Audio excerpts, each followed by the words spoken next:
साथियों नमस्कार।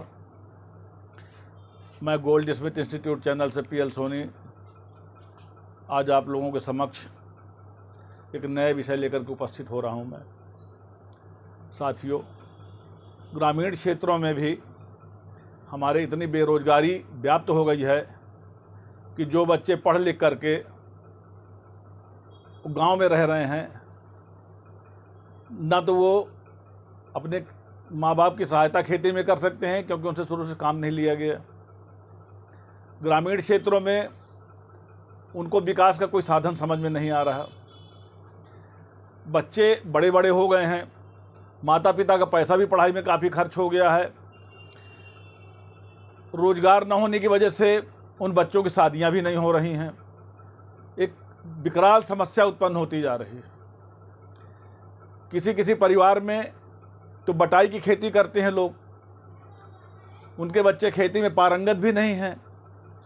ऐसी स्थिति में क्या किया जाए, तो मेरे पास आज 10 दिन से कई फ़ोन आ रहे हैं कि साहब बेरोजगारी की समस्या का समाधान कैसे किया जाए, सरकारी योजनाएं हमें कौन कौन सी लाभ दे सकती हैं, हम गांव क्षेत्र में देहात में रह करके कौन सा ऐसा कार्य करें जो हमारे देहाती क्षेत्र से लगे हुए जो कस्बे हैं हम उनमें जा कर के उन माल की उपलब्धता भेजें ताकि हमें कुछ रोज़गार मिल सके, 4 पैसे की आमदनी हो सके और हम माता पिता के आमदनी में 4 पैसे की बढ़ोतरी कर सकें। कुछ इस तरह का मतलब हमको ज़रा बताइए। इस संदर्भ में मैं उनकी मदद करने के लिए मैं उद्योग विभाग गया। उद्योग विभाग से मैंने योजनाएं पूछी कि भाई ग्रामीण क्षेत्रों के लिए आपके पास क्या प्लान है।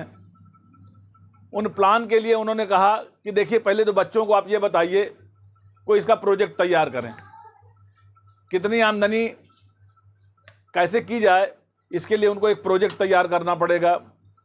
जिस क्षेत्र में वो रह रहे हैं उनके कच्चे माल की किन किन चीज़ों की उपलब्धता है, ये सब चीज़ें जब आप हमको बताएंगे तो हम उनको नए नए व्यवसाय के नए नए तरीके बताएंगे कि वो खेती में कहीं पैकेजिंग भी कर सकते हैं। आजकल चना है, चावल है, तिल है और ये बीज वगैरह जो हैं, जैसे कद्दू के बीज हैं, सब्जा के बीज हैं, तमाम प्रकार के जो मतलब प्रस्तुतिकरण हम देने के लिए मतलब है कि उनको हमको उस क्षेत्र में आप क्या उत्पन्न कर सकते हैं, हमको इसकी भी जानकारी आप दीजिए। खैर, तो मैं उनसे सारी बातों को ले करके मैंने एक नया विषय तैयार किया है कि ग्रामीण क्षेत्रों की रोजगारी को कैसे दूर किया जाए। इस संबंध में मैंने इन बिंदुओं पर आप लोगों के समक्ष कि ग्रामीण बेरोजगारी की समस्या से कैसे निपटें, इससे निपटने के लिए मैंने आपके समक्ष 7 बिंदु बनाए हैं। वो 7 बिंदु कौन कौन से हैं कि पहला कि जो भी आपके गांव में कच्चे माल की उपलब्धता हो उसका अध्ययन कर उसकी सूची बना ले।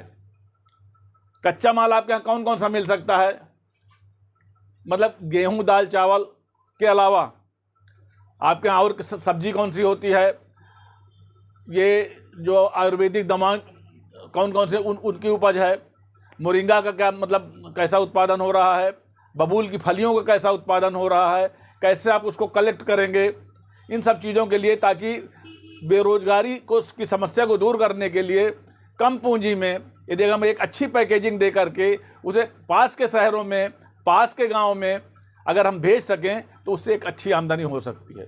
तो कच्चे माल की उपलब्धता उस देहाती क्षेत्र में, उस गाँव में कच्चे माल की कौन कौन सी चीज़ों की उपलब्धता है उसकी आप एक सूची बना लीजिए, नंबर 1। नंबर 2 ये है कि व्यवसाय योजना बनाएं और बाजार का अनुसंधान करें।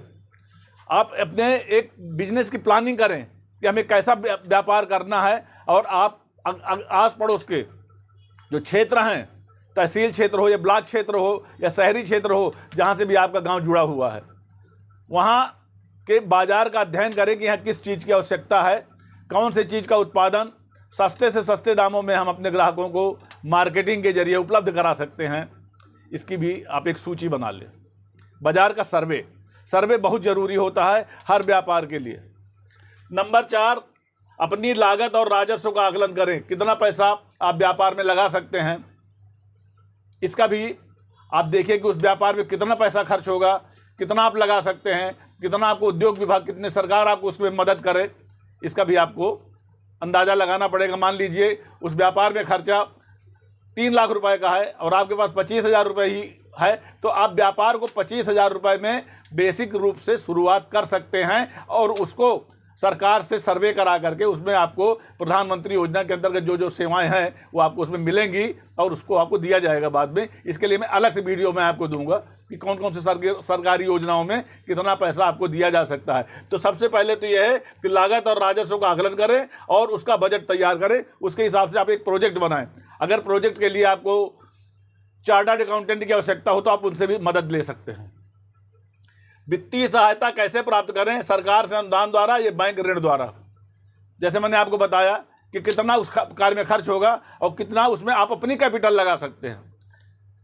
सरकार उसमें आपको कितना अनुदान दे, क्योंकि आजकल एमएसएमई के द्वारा सरकार काफ़ी अनुदान भी दे रही है। सरकार को चिंता है कि हमें ग्रामीण क्षेत्रों की बेरोजगारी को दूर करना है, इसके लिए वे काफ़ी सहायता प्रदान करते हैं, लेकिन हमारे ग्रामीण भाइयों को, ग्रामीण बच्चों को इसकी जानकारी नहीं है। इसके लिए आप अपने क्षेत्र के बीडीओ दफ्तर में या जिला उद्योग अधिकारी से भी संपर्क कर सकते हैं, कृषि अधिकारी से भी संपर्क कर सकते हैं। कौशल विकास योजना से प्रशिक्षण प्राप्त करें। जिस कार्य को आप करने के लिए जा रहे हैं उसमें कौशल विकास योजना सरकार ने पूरे भारतवर्ष में चला रखी है। अब ये देखिए कि आपके ग्रामीण क्षेत्र के अंतर्गत कौन से जिले में कौशल विकास योजना चालू है। आप अपने बीडीओ को एक आवेदन पत्र दें कि साहब मैं कौशल विकास योजना का प्रशिक्षण प्राप्त करना चाहता हूं, तो निःशुल्क रूप में उस कौशल विकास योजना में बीडीओ आपको एक लेटर लिख करके और वहां भेज देंगे और आप कौशल विकास में जिस चीज़ का आप व्यवसाय करना चाहते हैं उसकी ट्रेनिंग आपको लोग दे देंगे। सरकारी योजनाओं की जानकारी प्राप्त करें और ग्रामीण उद्यमिता विकास सेवाओं की मदद करें। हर क्षेत्र में ग्रामीण उद्यमिता विकास हर जिले में आपको मिलेगा, वहाँ चले जाइए और उस उद्यमिता विकास में किन किन उद्यम के लिए कितनी सहायता है और कितनी उसमें पूंजी के लिए वो ऋण दिलाएंगे, इसकी भी व्यवस्था आपको सरकार ही कर देगी। केवल आपको क्या है, कौशल विकास योजना से प्रशिक्षण प्राप्त कर लेना है और सरकारी योजनाओं की जानकारी आपको कर लेना है कि आप एमएसएमई के द्वारा, मुद्रा योजना के द्वारा या आपके प्रॉपर्टी लोन के द्वारा कितना कौन से पैसा कहाँ मिल सकता है, वो इसकी व्यवस्था आपको पहले सोच करके बतानी होगी। तो इसमें आपकी वो मदद करेंगे सरकारी। प्रधानमंत्री रोजगार सृजन कार्यक्रम की जानकारी अपने क्षेत्र के बीडीओ और जिला उद्योग केंद्र से प्राप्त करें। प्रधानमंत्री जी ने ग्रामीण क्षेत्रों के लिए रोजगार सृजन की बहुत अच्छी व्यवस्था की है, हर क्षेत्र के लिए अलग अलग किया है, कौशल विकास केंद्रों की स्थापना की है और यहाँ तक कि उन्होंने विश्वकर्मा योजना भी लागू किया है। विश्वकर्मा योजना में तो उन्होंने हर क्षेत्र में, चाहे वो लकड़ी का काम करने वाले हों, चाहे वो शिल्पकार हों, चाहे वो स्वर्णकार हों या मिट्टी का काम करने वाले हों, खिलौना बनाने वाले हों, जितने भी शिल्पकार हैं सारे शिल्पकारों के लिए उन्होंने विश्वकर्मा योजना को आच्छादित किया है। उसमें जाकर के आप अपने क्षेत्र के जिला विकास अधिकारी से या बीडीओ से या अपने उद्योग विभाग से उसे संपर्क करेंगे और बेधड़क आप उनके पास जाएं, तो आप अपनी समस्या बताएं, वो आपकी मदद करने के लिए बैठे हैं। आप उनसे जाएं, यदि अगर कोई दिक्कत है तो आप मुझे फ़ोन द्वारा बताएं, मैं उनसे स्वयं बात करूंगा। इसके अंदर देखिए स्टार्टअप इंडिया, प्रधानमंत्री के अंदर जो योजनाएं हैं उसके अंदर स्टार्टअप इंडिया है, मुद्रा योजना है, राष्ट्रीय ग्रामीण आजीविका मिशन है जिसको प्रधानमंत्री एम्प्लॉयमेंट जनरेशन प्रोग्राम PMEGP, ये जो कार्यक्रम है प्रधानमंत्री का कार्यक्रम है और प्रधानमंत्री ने बिल्कुल इसको MSME के कार्यक्रम, हर जिले में MSME के कार्यक्रम हो रहे हैं और उसके जोड़ा है। और यदि अगर आपको किसी भी प्रकार की दिक्कत हो तो आप मुख्यमंत्री से या प्रधानमंत्री के कार्यक्रम में के जरिए जो है आप ईमेल के जरिए आप उनसे डायरेक्ट संपर्क कर सकते हैं। आपके प्रश्नों का जवाब आएगा। जिला उद्योग केंद्र में चले जाइए, वो आपके प्रश्नों का जवाब देंगे। इसमें जरा भी हिचकिचाने की आपको ज़रूरत नहीं है। इस तरह से ग्रामीण क्षेत्रों के लिए बहुत से समृद्धशाली अवसर हैं। सबसे ज़्यादा जो ज़रूरत है, आपके क्षेत्र में कौन चीज़ का उत्पादन हो रहा है, कौन सी चीज़ की खपत होगी, आपके क्षेत्र में कौन कौन सी चीज़ों की मांग है, आपका क्षेत्र, आपका बाज़ार कितनी दूर है, वो बाज़ार का आपने सर्वे में क्या किया है, कितने पैसे की ज़रूरत है, आपको प्लानिंग कैसी करनी है, आपको प्रोजेक्ट कैसे बनाने हैं, ये आप अपने क्षेत्र के बीडीओ से या किसी लेखा अधिकारी से बैठ करके एक छोटा सा प्रोजेक्ट 2 पेज का कि कैसे कौन सा व्यवसाय करना चाहते हैं, कहाँ पंजीकरण होगा उसका क्या, तो ये सारे उसमें जो है आपको सब कुछ उसमें मिल जाएगा। तो बेसिक स्तर पर मैंने आज आपको ये जानकारी दी कि किसी भी बेरोजगार को चुनने के लिए थोड़ा सा आपको क्षेत्र के सर्वे की ज़रूरत है। जब आप सर्वे कर लेंगे कि इस क्षेत्र में कौन सा कच्चा माल है, कौन सी आयुर्वेदिक दवाएं मिल सकती हैं, कौन सी आयुर्वेदिक लकड़ियां हैं, कौन सी खिलौनों के लिए कौन सी लकड़ी है, कौन सी चीज़ आपको सस्ती मिल सकती है, मोरिंगा है, बबूल है, नीम है, आम है, पीपल है, इन सब चीज़ें जो है ये सब आयुर्वेद के काम में आती हैं और इसको आप कैसे उसको उपयोग में ले सकते हैं। बहुत ही कम पूंजी में बहुत ही अच्छा व्यवसाय आप शुरू कर सकते हैं। केवल आपको मार्गदर्शन देने की ज़रूरत है। तो पहले आप प्रोजेक्ट बना लीजिए और प्रोजेक्ट बनाने के बाद मैं जो अगला वीडियो मैं आपको डालूंगा कौन कौन सी योजनाएं आपके हैं और कौन कौन सा रोजगार आप शुरू कर सकते हैं, इसकी तैयारी आप कर लीजिए और मैं आपसे फिर मिलूंगा अगले वीडियो में। अगर आपको किसी प्रकार की कोई भी दिक्कत हो तो आप मुझसे मेरे टेलीफोन नंबर पर या इसमें आप कमेंट करके मुझसे पूछ सकते हैं। मैं आपको हर समय आपको जवाब देने के लिए तैयार हूं।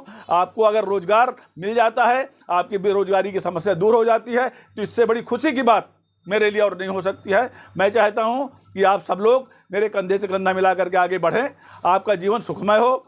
इसी शब्दों के साथ यदि अगर आपको मेरा वीडियो पसंद आए तो इसको लाइक कीजिए, सब्सक्राइब कीजिए और अपने बेरोजगार साथियों के पास इसको भेजिए ताकि उनको इसका लाभ मिले। मैंने एक मार्गदर्शन दिया है आज, अगली बार कौन कौन सा रोजगार आप अपने क्षेत्र में शुरू कर सकते हैं इसकी जानकारी मैं आपको दूंगा। जय हिंद, जय भारत।